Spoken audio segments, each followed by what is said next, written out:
नमस्कार, news capital express में आपका स्वागत है। मैं हूं आपके साथ अंकिता। चलिए बढ़ते हैं खबर की ओर। मध्य प्रदेश के स्थापना दिवस पर मुख्यमंत्री डॉक्टर मोहन यादव का बयान। देशवासियों और प्रदेशवासियों को स्थापना दिवस की हार्दिक शुभकामनाएं। देशवासियों और प्रदेशवासियों को स्थापना दिवस की हार्दिक शुभकामनाएं। राज्य ने 70 साल की यात्रा में प्रगति और उन्नति की। मध्य प्रदेश समृद्ध राज्य बना। योजना की दृष्टि से अलग प्रकार का हमारा राज्य निकाल कर आया। कई क्षेत्रों में हमने नए नए लक्ष्य हासिल किए। हमारे 20 साल की यात्रा 55 साल पर भारी पड़ती है। ईरान के अंदर अगर कोई मंदिर है तो उसको प्रदर्शनी के माध्यम से यहाँ दिखाया जा रहा है। विक्रमादित्य जीवन काल को बताने के लिए सरकार कर रही है काम।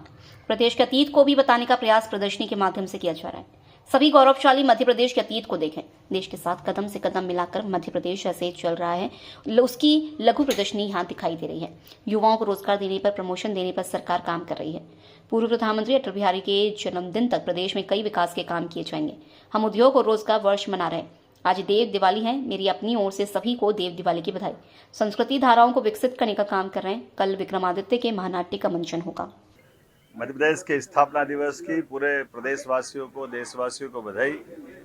1 नवंबर 1956 में बनने वाला मध्य प्रदेश तत्कालीन समय के मध्य भारत, मालवा, विंध्य, सीपी एंड बरार ऐसे कई राज्यों से जोड़ करके ये राज्य की रचना हुई और राज्य ने 70 साल की यात्रा में सभी प्रकार के क्षेत्रों में अपनी प्रगति उन्नति करते हुए अपने से एक समृद्ध राज्य का उदय कराते हुए भी अपनी विकास यात्रा को नहीं रोका। छत्तीसगढ़ आज हमारा ही अपना भाई है जो हमसे अपने योजना के दृष्टि से एक अलग प्रकार का राज्य बनकर के निकल के आया और हमें इस बात का संतोष है कि उसके भी 25 वर्ष हो रहे हैं। तो छत्तीसगढ़ के मुख्यमंत्री को, छत्तीसगढ़ की सरकार को और माननीय प्रधानमंत्री को भी धन्यवाद। वो आज उसकी रजत जयंती में शामिल हो रही है। हमारे लिए सौभाग्य की बात है। जब हम अपने 70वें वर्ष की तरफ बढ़ रहे हैं तो समान रूप से कई क्षेत्रों में हमने अपने जो नए नए लक्ष्य हासिल किए उस दिशा में छलांग लगा के आगे बढ़ रहे हैं। आज हम कल्पना करें केवल 70 साल की विहंगम उस सिंहावलोकन के आधार पर तो हमारी ये 20 साल की यात्रा 55 साल पे भारी पड़ती है। उसके आधार पर हम बीते 2 साल की यात्रा के लिए भी हमने अपनी प्रदर्शनी में लक्ष्य हासिल करने के लिए वो टारगेट भी रखे और अतीत के काल से भारत के अभ्युदय का भी कहानी और उसके माध्यम से गौरवशाली अतीत की तरफ भी प्रदर्शनी के माध्यम से बताने का प्रयास किया है। जब हमारे देश के कई हिस्से हमारे सांस्कृतिक भारत के अतीत के काल के कोई हिस्से होंगे, वहाँ पर भी जैसे आज ईरान के अंदर भी मंदिर है तो उस मंदिर की एक चित्र इस प्रदर्शनी के अंदर लगा हुआ है। बंदर अब्बास में जहाँ भगवान राम और उनकी प्रतिमाओं का एक अंदर का गर्भ का दृश्य, वो भी प्रतिमा अंदर दिखाई दे रही है। उत्तर प्रदेश सरकार ने विक्रमादित्य के जीवन काल को लेकर विविध प्रकार की जो प्रदर्शनी चित्रों के माध्यम से सजाई है, ये प्रदर्शनी भी यहाँ लगी जहाँ हमको अच्छा लगता है। हमारे मध्य प्रदेश के महानायक वीर विक्रमादित्य जब अयोध्या में जाकर 60 से ज़्यादा मंदिरों का निर्माण कराते हैं, 240 से ज़्यादा कई सेवा प्रकल्प चालू करते हैं, जब प्रयागराज में जाते तो प्रयागराज तीर्थ स्वयं विक्रमादित्य का स्वागत करते हुए दिखाई देते हैं। ऐसे कई सारे चित्रों की प्रदर्शनी से हमारे गौरवशाली अतीत को भी बताने का प्रयास स्थापना दिवस के अवसर पर किया है। इस प्रदर्शनी में निःशुल्क आने के लिए और समझने के लिए दिन भर आज कल परसों लगातार रहेगी। आपके माध्यम से अपील करना चाहेंगे कि अपने मध्य प्रदेश के गौरवशाली अतीत को भी देखें और बदलते दौर में भारत के साथ माननीय प्रधानमंत्री के नेतृत्व में मध्य प्रदेश कदम से कदम मिला के कैसे चल रहा है उसकी लघु झांकी भी यहाँ दिखाई दी है। जहाँ बीते हम अपनी सरकार के बनने के बाद 60,000 से ज़्यादा लोगों को हमने नौकरियाँ दी है, जिसका प्रमाण हमारे सबके सामने है। हमारी 3 साल की पीएससी की सारी एग्ज़ाम कराते हुए ये 2025 की पीएससी के एग्ज़ाम पे ले आए। सभी प्रकार के क्षेत्रों में लगातार मंजूरियां देते हुए जो हमने घोषणा पत्र में लिखा था वो 1 लाख से ज़्यादा नौकरियां हम त्वरित गति से देने वाले हैं। सभी प्रकार का प्रमोशन के मसले पे भी हमारी सरकार काम कर रही है। उद्योगों के आधार पर लगभग 8 लाख करोड़ के निवेश और 6 लाख से ज़्यादा लोगों को रोजगार की दिशा में हमने ठोस कदम उठाया है और हमने प्रधानमंत्री और गृह मंत्री जी को निमंत्रण किया कि 1 लाख करोड़ के एक दिन में भूमि पूजन लोकार्पण हम कराने वाले हैं। तो अगली वो जैसे उनकी तारीख मिलेगी, अर्थात आज से लगा करके 25 दिसंबर अटल बिहारी वाजपेयी जी की जन्म जयंती तक 2 महीने लगातार हमारे बीते उद्योग रोजगार वर्ष के अवसर पर किए गए कामों के अलग अलग प्रकार के कार्यक्रमों के माध्यम से बीते वर्ष की प्रगति से भी अवगत कराएंगे और नए संकल्प लेते हुए आगे बढ़ेंगे। आइए हम सब मिलकर के यशस्वी प्रधानमंत्री के नेतृत्व में बदलते दौर में भारत के साथ मध्य प्रदेश भी अपनी ताकत के साथ बढ़े और आर्थिक रूप से समृद्ध और सक्षम बने, इस दिशा में हम काम कर रहे हैं। इसलिए हमारी आज की स्थापना दिवस की थीम भी उद्योग और रोजगार वर्ष मनाने के आधार पर आज से ही प्रारंभ होगी। आमतौर पर अंग्रेजी साल तो दिसंबर में समाप्त होता है, लेकिन हमने दीपावली, आज देव दिवाली की मेरी अपनी ओर से सबको बधाई। आज भगवान विष्णु एक तरह से अपने इस लीलालोक का भार संभालेंगे और हरिहर मिलन का भी आज अद्भुत दृश्य 3 तारीख को बनता है।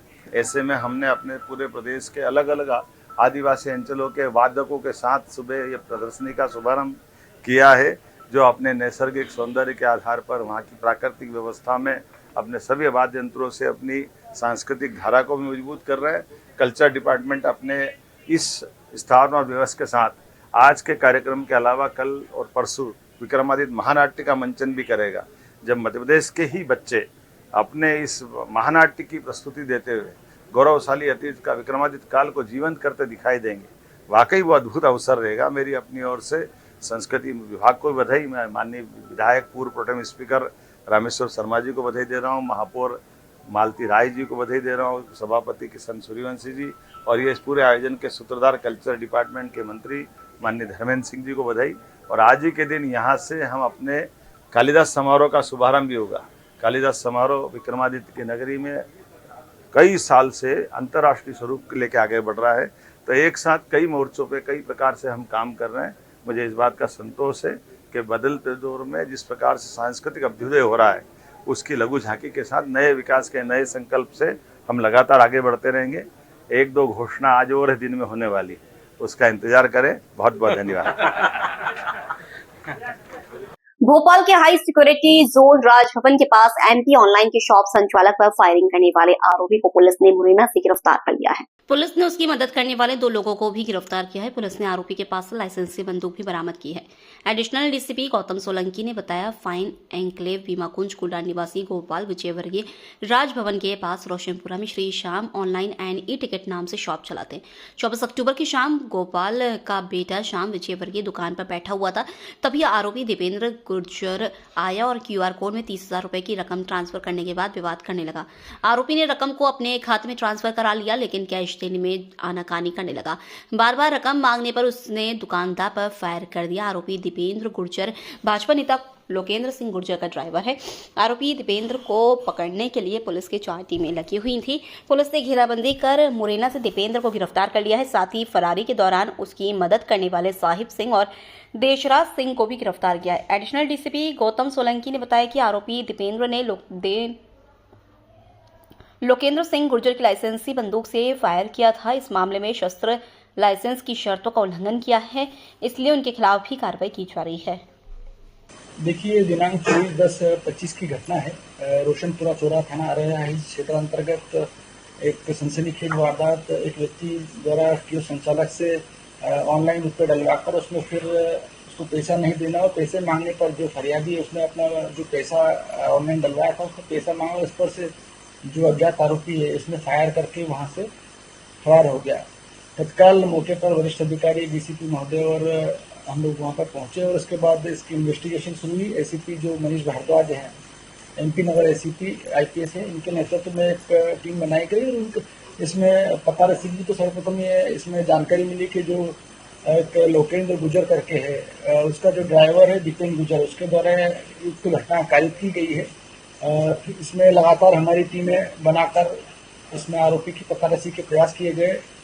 आरोपी तत्काल यहाँ से फरार हो गया था, जिस पर से विभिन्न टीमों ने इसमें जो हमारा एनालिसिस करते हुए इसको आरोपी को मुरैना से राउंड अप किया, पूछताछ उपरांत फिर यहाँ पर गिरफ्तार की गई है। तो इसमें जो घटनाक्रम निकल के सामने आया है, इसमें जो आरोपी है अपना एक आरोपी की पहचान एक जो महिला है उससे इंस्टाग्राम के माध्यम से हुई थी और इसी के उस महिला द्वारा आरोपी से जो पैसा मांगा गया कि मुझे इतने पैसे की आवश्यकता है, मेरे पति बीमार है और विभिन्न कारणों से इससे महिला से 1 साल से लगभग इसकी पहचान थी और उसी पहचान के आधार पर आरोपी और जो महिला है उस महिला ने इससे पैसे की डिमांड की। दिनांक 24/10 को भी डिमांड की, इसके पहले भी डिमांड की। 24/10 को उसने बोला कि मेरा पति बहुत बीमार है, तो जो आरोपी है इसने अभी आज जो वहाँ पर कियोस्क संचालक ने उसे पैसे डलवाया, चूंकि इसके पास पैसा नहीं था, इसने वहाँ फायर करके वहाँ से भाग गया। तो मूल जो इसका कारण है, जो महिला है, इनकी इसकी काफ़ी दोस्ती थी और इस दोस्ती के माध्यम से उसने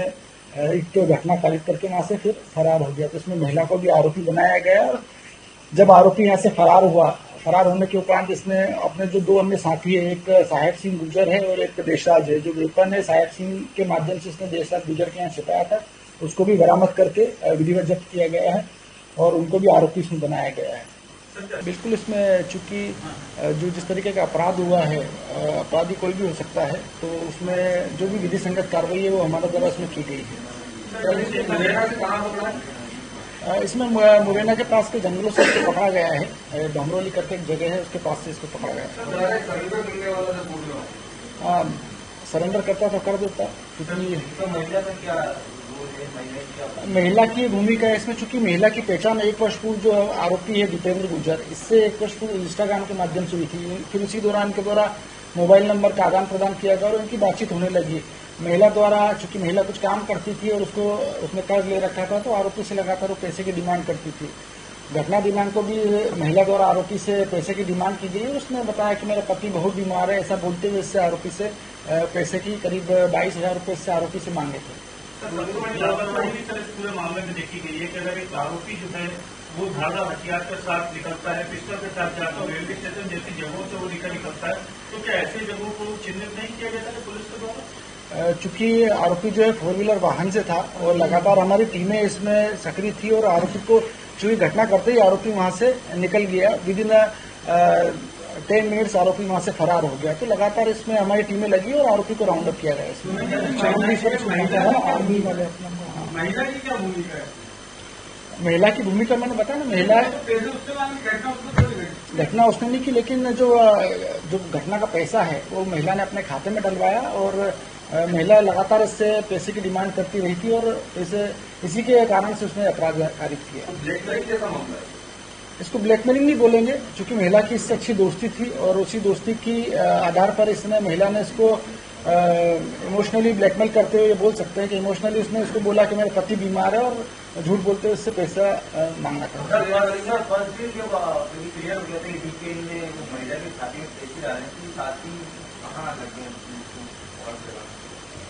पैसे डाले, उसके बाद हमने सारी डिटेल्स खंगाली और चूंकि आरोपी यहाँ से तत्काल फरार हो गया और अपने आप को आर्मी का व्यक्ति बताकर, मतलब छद्म रूप से ये छिपा हुआ था, इस कारण से थोड़ा सा इसमें हमारे द्वारा प्रयास करते हुए इसमें काफ़ी मेहनत की। जो एसीपी भारद्वाज हैं और इनकी टीम द्वारा काफ़ी मेहनत करके उसको राउंड अप किया गया।